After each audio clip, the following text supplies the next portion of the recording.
Hello, everyone, and welcome to Let's Talk About Christianity. I'm Keith, and I'm here with Zach and that guy, Pablo. He has joined us today. He said my name before yours. Buenos días. My name was Pablo, mentioned before Pablo, so I must be more special. More special, yeah. Alphabetic, no P and C. I must be specialer. Okay. You know what So that word is? do I need to start over then? I'm Keith. This is Pablo, and this is Zach. Well, that took away. That's alphabetical. Alphabetical, yeah. No, we're recording on a Thursday morning, which is highly unusual. But we're Pablo. This whole job thing keeps getting in the way, and Zach had car problems. Had to take it to the shop. Today was just a better day. What? Give you a tip. If you have a USB, if you have USBs in your car that you can charge your phone, and you have an Apple phone, do not use aftermarket cords. Only use Apple cords. Just giving you a tip. Well, yeah. Wow. Never thought about that. Never really crossed my mind, but then I took it to the shop the other day. It wasn't working, and that was the problem. So there you go. There's your little piece of wisdom that I learned just yesterday. And I had to go use my Apple cords instead of my big long cord in the car. So why do you need a big long cord in the car? I don't know. Just has one. It's got a lot of free range of motion. You know, it's you can go to the back seat if they want to play some music. No. Just go to the side. Just stop. We don't need to know anymore. Yeah, I don't have a car, so no problem for me. Okay, so first. Way to make me feel bad, Pablo. Get Pablo a car. Yeah, but and money. Yeah. Anyway, we welcome Pablo back. He's been working a lot here lately, and boy, you can see the tiredness in his eyes. It's just he always looks like that. This whole job thing is just wearing him down. Not today. Today, this whole work thing's just wearing him down. All he's used to doing is translating, and he don't know what work is. Oh, oh boy. Pablo is one of the hardest workers I've ever met, and this is just another testament to that. Thank you. So You're welcome. We're here with episode number 35, I think, of season 3, and we're season 3. Man, we're going to be ready for season 4 before we know it. That's coming up. We still got like 3 months left. But so here this week, I don't know, I was in a conversation with a fella on Sunday, and he and I just decided randomly to go on a Facebook fast. Just this week? Yeah, I just started. I thought you started for a while. No. It just started Sunday, but as Zach calls it, a social media cleansing. Yes. From all the toxicity in the social media on the Facebook. It has been so liberating. It is just I deleted it off my phone. It's been great. I've loved it. I feel like when I think about a Facebook cleanse, I think about mixing lemon water and cayenne pepper and just drinking that for a week and letting it cleanse through your system and get rid of all that nastiness. You know what I mean? And it's clean. You're done. You're good to go. It feels better. Matter of fact, he just texted me and said, "No Facebook, no problem." Like literally, he just texted me. But a bunch of middle-aged guys going on Facebook. Okay, so here's what started all of this for me. I started seeing ads for Facebook, and I'm like, why do I need to see an ad for Facebook? I'm already on Facebook, But the ads just for some reason the ads worked the other direction for me, because the ads were like, start reacting, share your reactions today. And it got me to thinking, you've not seen those ads? I've not seen those. I've seen the ones like I'll look up something on Google and then all of a sudden magically it'll pop up on my Facebook timeline what I just looked up. And so then it'll come. Oh, yeah. And those are the ones that I see. I've never seen one that's like React Now or anything. No, these are ads for Facebook. Oh, I've not seen any of those yet. Well, I may have, but I just overlooked them, I guess. So anyway, it got me to thinking. So you got rid of Facebook because of Facebook ads. Yes, exactly. Everything on Facebook is either one of two things. It is either A, reaction, or B, a provocation. Yeah, that's right. Yeah. That's a good observation. That's what social media is. Right. Somebody posts something on social media. They want a reaction from other people about their post. And then sometimes it's a post that tries to try to provoke people to talk and different things of that sort. So you are right. That's a good point. If you have ever posted something on social media, whether it's Facebook or Twitter, or Instagram, or whatever, and then opened up the app to check to see how many likes you've gotten, right? Mm-hmm. You have fallen into the reaction provocation trap that is there, right? And me, I was sitting and I was thinking, you know what, I get provoked enough, and this is what really kind of pushed me off of Facebook right now. There are some reactions that just don't need to be shared. Yes. There are some things that are just better off, keeping them to yourself. Exactly. And no, I'm not talking about the photos of whatever you ate for lunch. Although those could qualify as things better kept to yourself. But, having said that, I think the only photos of food that I've ever posted were Peruvian foods. But, I've never posted food. Never? You have never posted food? There's only a couple things that I post on Facebook or social media, period. That is, one, pictures of my wife and me, and two, things to do with the church or the program. That's it. It's the only things that I really post on Facebook or social media. And I'll be honest with you, I've never looked at likes except for when it comes to our podcast or things of that sort, seeing how many people are interacting with our stuff. Other than that, I don't even look at likes or comments. So, interesting. Very good. Yes, I've been checking my Facebook now. Maybe I post once. Pablo got inspired. No, I mean I post once or twice a month, at least. I mean, no more. Yes, see, I'm down to once or twice a year, and I don't post much either. I don't post stuff. But you know what? Just to finish for my commentary, I'm not using Facebook for communication or for spreading something. But since the next week we're going to do the fan page of the Church of Callao, so I have to use it. Yeah, you got to use it. Yeah. No. He'll do the cleanse with you, but he's got to make an exception. Well, yes, I've got to make exceptions because, like yesterday, I had to log on and post something on the Shady Acres page. Right. But, well, I mean, there are exceptions. But I did not even click on the notifications tab to see what notifications that I had, and I'm one of these people that, and I've had notifications for Facebook turned off forever because I'm one of those people that if I've got a new notification, I can't help it. I have to clear that notification. And I've got a friend who I saw his phone the other day. He was showing me something. He held it up and he had 427 new emails or something like that. And I'm going, oh, that bugs you, doesn't it? That'll get you.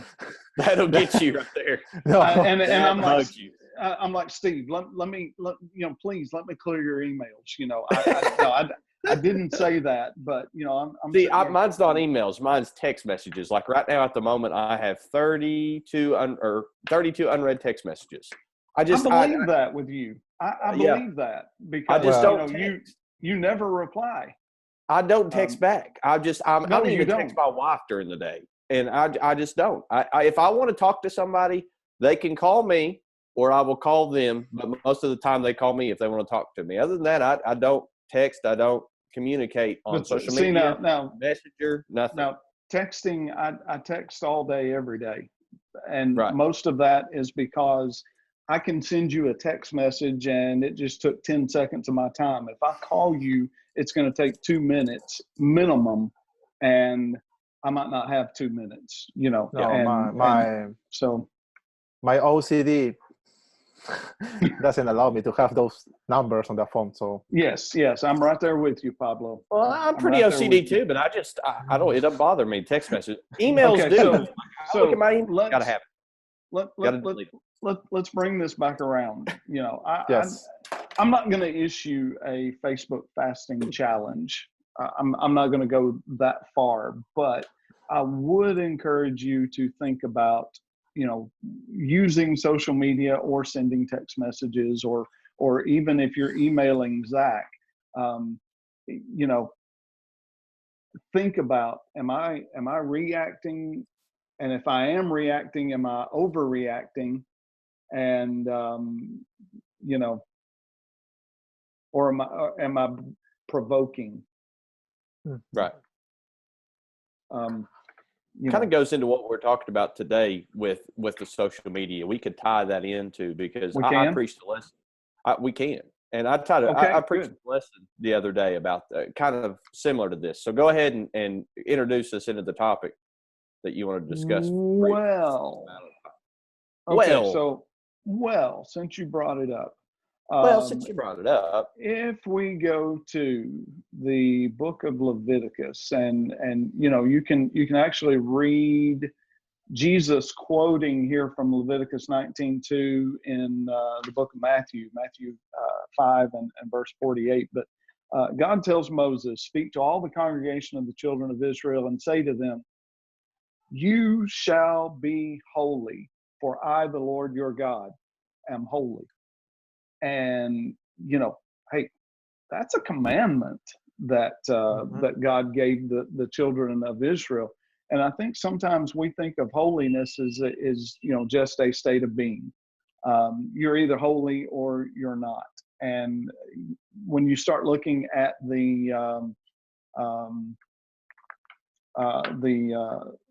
hang on a second, I got a text message and I can't stand to wait. There's a phone call too.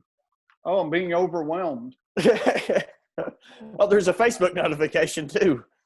I'm declining that, and oh, that's great. That's awesome. My bubble is burst. Leviticus 19. Anyway, sorry. My OCD wouldn't let me, you know, just let that text message sit there. Yeah.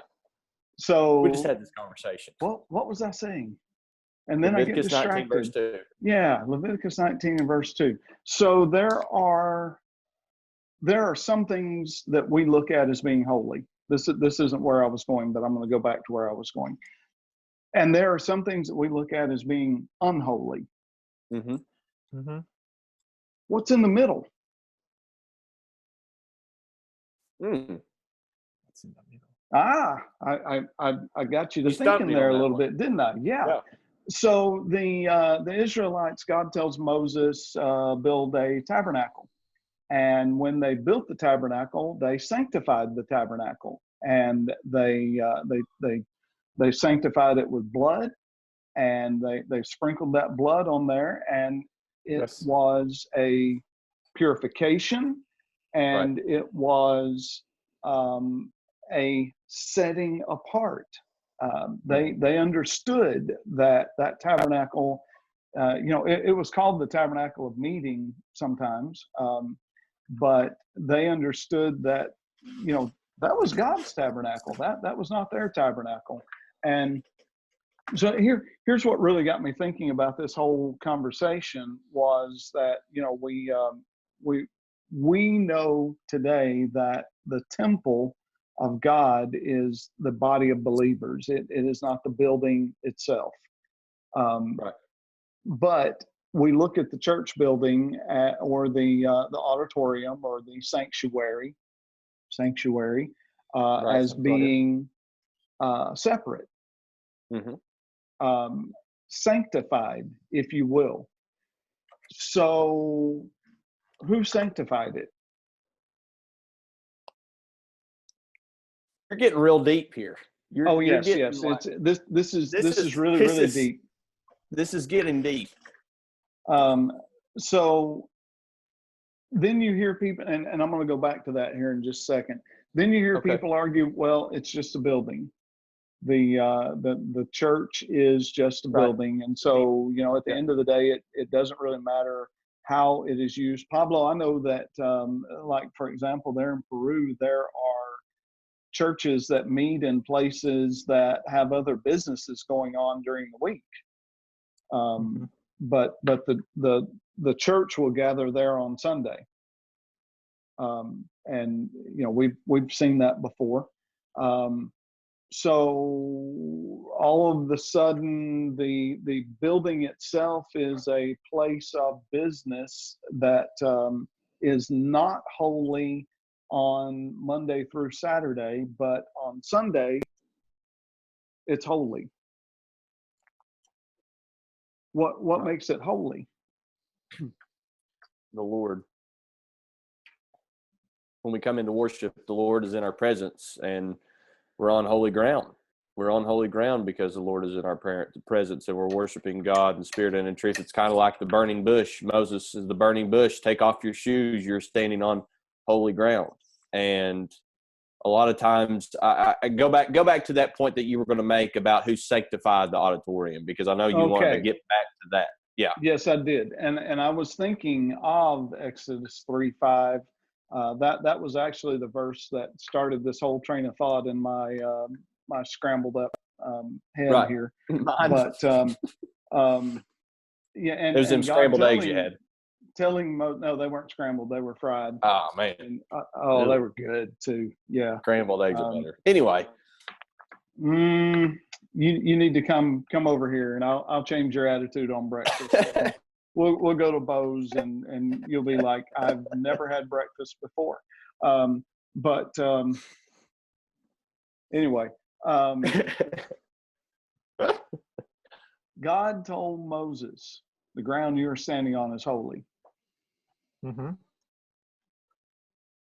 If the church building or whatever place that the church is gathering, I suppose this would apply to your home or my home if that was where the church met instead of having a building. It's going to be a holy place because we have made it holy for God. Does that make sense? Right. Yes. And that is something that we are involved in, since the building itself is not sanctified, but the body of Christ is what is sanctified. Right. So anyway, that started this whole train of thought. And at first I'm thinking, you know what? There are places we need to make holy in our lives. Church, the body of Christ. Church. Wherever that body may be, whether it is, meeting in a restaurant or a hotel or a, and I'm just thinking of, some of the various places where I have, met to worship with others before. A school in Lima. There is a schools. Church. Schools. That location is holy because God's people are holy. So I'm thinking about this, the places that we need to make holy. And the second one that I thought of was our homes, whether, just day in and day out, our homes should be holy places. And then I started thinking, well, if I'm going to make this a sermon, which I'm not, but we got to have a third point because that's scriptural. You can't have just 2 points. It's unscriptural if you only have 2. Yeah. I made a comment in Bible class last night that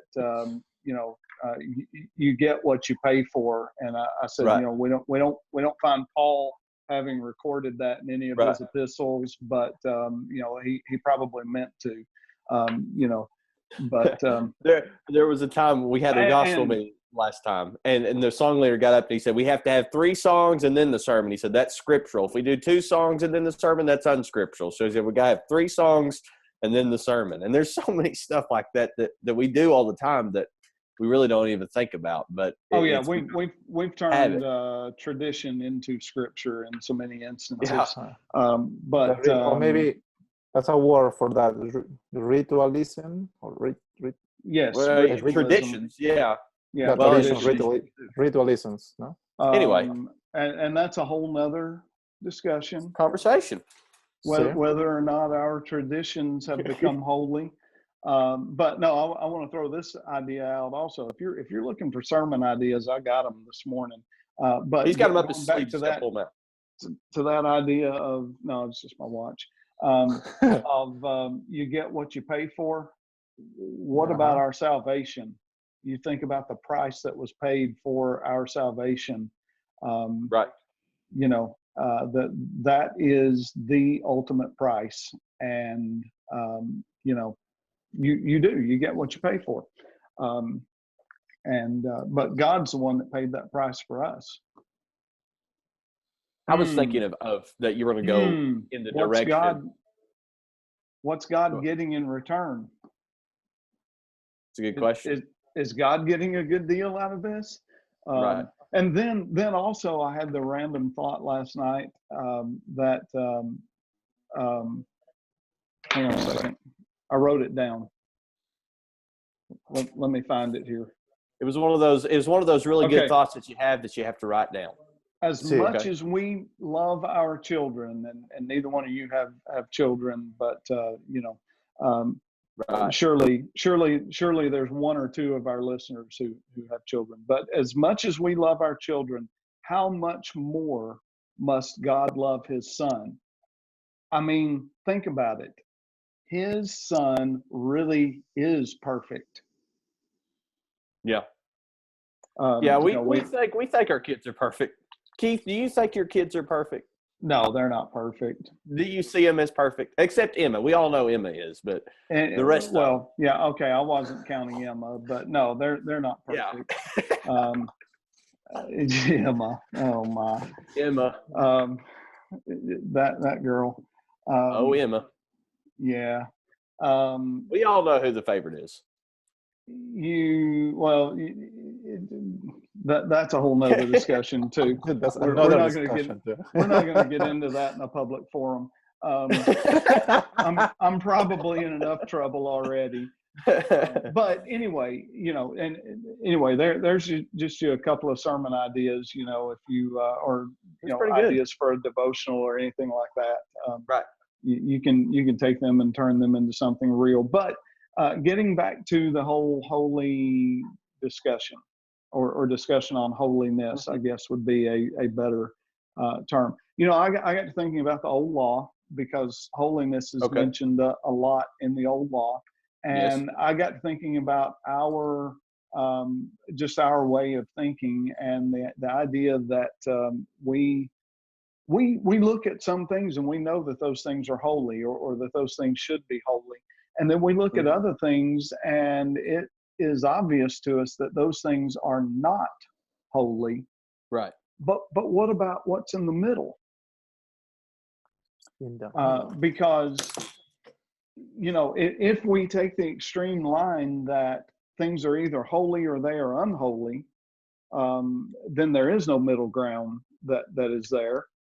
And we could start making the argument, and this is where I got into the third point of that, things that we should make holy in our lives. What about our watch, our time? Are we making our time holy? And if our time is not holy, then is it unholy? What about our I don't have my wallet on me. He's preaching it today, Pablo. He's preaching. What about our money and how we spend our money? There are things that we spend our money on that I started to say they're not holy, but they're not holy. You know what I'm saying? But and that brings me to another sermon idea that I had.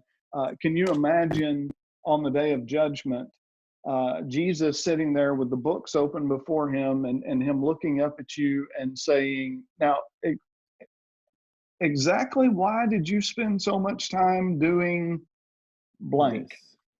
Yes. And you can fill in the blank there, or you spent this much money on this, so anyway, no?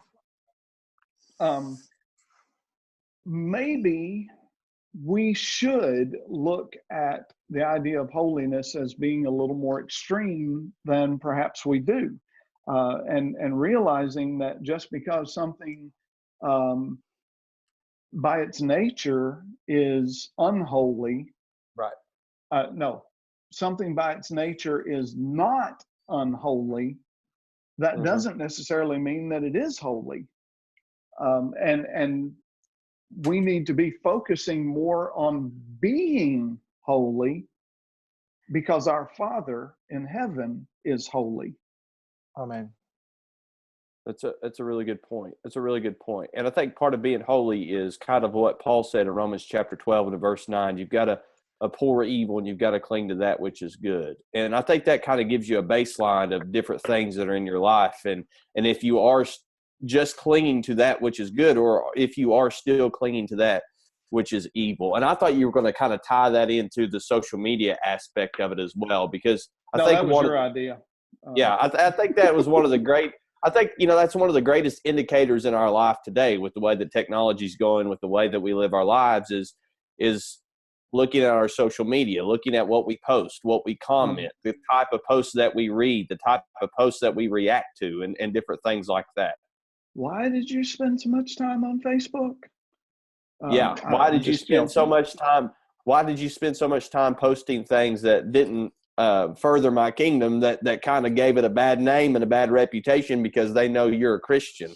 And you got a lot of those different things. But, social media, if you look at your social media, are you posting things on your social media? It doesn't matter what platform it is, that is showing love, showing compassion, showing kindness, that is furthering the kingdom? Or are you posting things that are giving other Christians black eyes because you shouldn't be posting them in the first place?